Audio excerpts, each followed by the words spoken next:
What's up guys, Mike here, the Detroit Borg, and I'm really excited to show you my new production machine. So this is the brand new 2017 5K iMac. So until the insane space gray iMac Pro arrives later this year, we're going to take a look at the maxed configuration of the 27-inch 5K iMac. So just to repeat what's new for 2017, we get Kaby Lake CPUs, new graphics, faster SSDs, faster RAM, we're now up to DDR4 RAM, and we get an even better 5K display that's 43% brighter. And just like the 4K iMac, we trade Thunderbolt 2 for Thunderbolt 3, so we get new USB Type-C connectors instead of those mini DisplayPort connectors. But that means we keep everything else, which is great. So my configuration is a built-to-order option, which gets me a quad-core i7 clock to 4.2 GHz.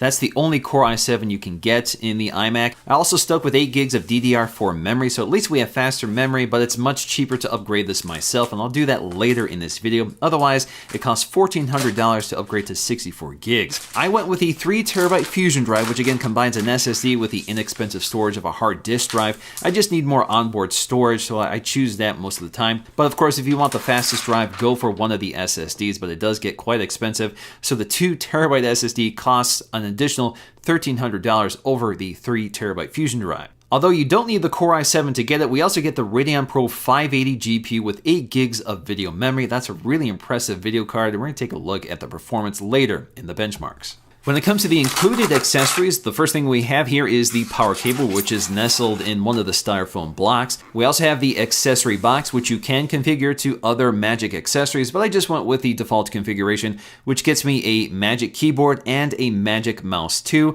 I've done reviews on these previously, and I'll leave that linked in the description below. Now, underneath the paperwork, we'll find a lightning cable for recharging those accessories, and the paperwork itself is pretty familiar. We have a quick start guide, regulatory and warranty information, a set of white Apple stickers, and a microfiber cleaning cloth. So when it comes to upgrading the RAM, they make it pretty simple. You just need to lay the iMac flat and make sure the glass is protected when you're doing this.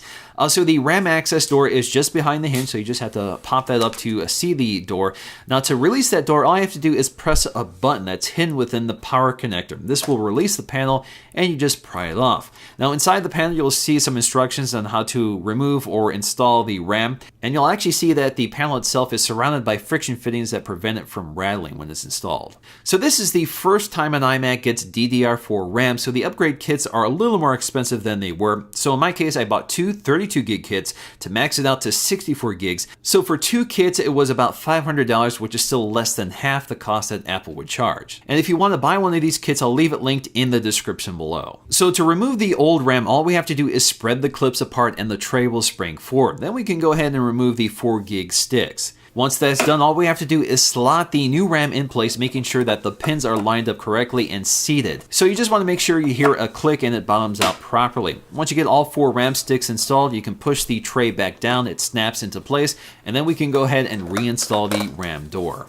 And next up, I just want to go to the system profile within the computer to make sure that all of the RAM sticks have registered. Amazingly, Apple continues to improve that 5K display. It's now 43% brighter, but you have to expose the ambient light sensor to get to the maximum brightness. So it's not something you can dial in automatically. You really have to force it. So once again, the resolution is 5120 by 2880, but it is scaled up by the OS. So it makes effective use of the pixels to increase sharpness, but it doesn't make everything microscopic. So by default, the resolution actually looks like 2560 by 1440. This is very bright at about 500 nits and supports the wide color spectrum of DCI-P3, and this is also a 10-bit panel that supports color dithering, so we have 1 billion colors reproducible by this display. One of the ongoing benefits of a 5K display, and one of the reasons I really like the 5K iMac, is that I can preview my 4K projects with enough room for the editor and software. And with faster DDR4 RAM, performance is better than ever with all of these assets on the screen. So once again, this is a very precisely calibrated display that's ideal for professional use. Just like all of the other new Macs this year, it seems they've tweaked the anti-reflective coating on the display, so it seems to be a bit more effective. For the most part, glare is pretty well controlled by this panel.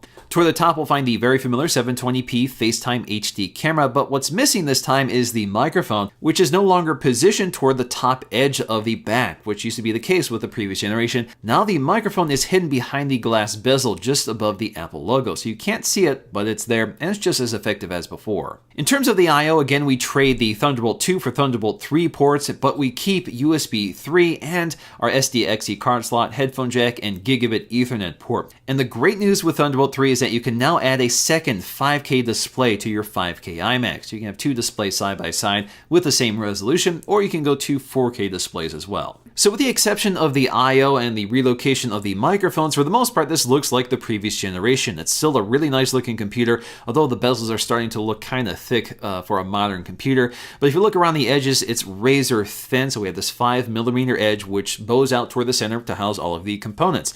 And of course, at the center of that bulge is the articulating stand, which allows you to pitch the computer up and down. Also behind the hinge is the ventilation, which is very silent. You really don't hear this unless the computer is really under load. Now that exhaust fan draws in air from the bottom edge. So if you look at the bottom edge, you'll see that razor thin edge with the perforations for both the stereo speakers and all the ventilation needed for this computer.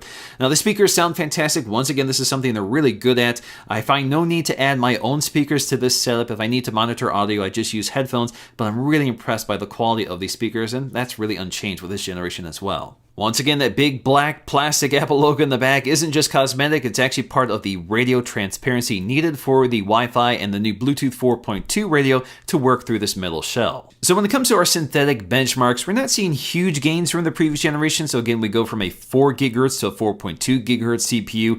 So that single core score is jumped from 5200 to around 5500. The multi-core score is a little more significant. We've added over 1,000 points to the multi-core score from the previous model. In terms of graphics performance, we trade the Radeon R9 with 5 gigs of RAM to the Radeon Pro 580 with 8 gigs of RAM, and that added 20 frames per second to our OpenGL score and brought our CPU score from 822 to 900. So those are pretty big jumps. Something that's more significant is the read and write speed of the Fusion drive, which has gone up quite a bit. So in terms of read speed, we go from about 1700 to around 2500. In terms of the write speed, it's doubled to about 800. So for me, I think the biggest update for this generation really is the pricing. So I think you get a lot more for the money than you did before. I remember when this configuration used to cost well over $3,000. Now it's around $2,600, $2,700. So I think the value you're getting with the latest iMacs has improved significantly. So you get all of the latest 2017 specs and I/O and an incredible 5K display, which is unrivaled by any other all-in-one. So when it comes to tech, this is one of my favorite items. This is what I use to create my business. This is what I use day to day. This is what I spend the most time with. And if you want to see this one compared to the iMac Pro, make sure you stay tuned for that video. And if you guys enjoyed this one, please let me know with a like, and I'll see you again in my next video.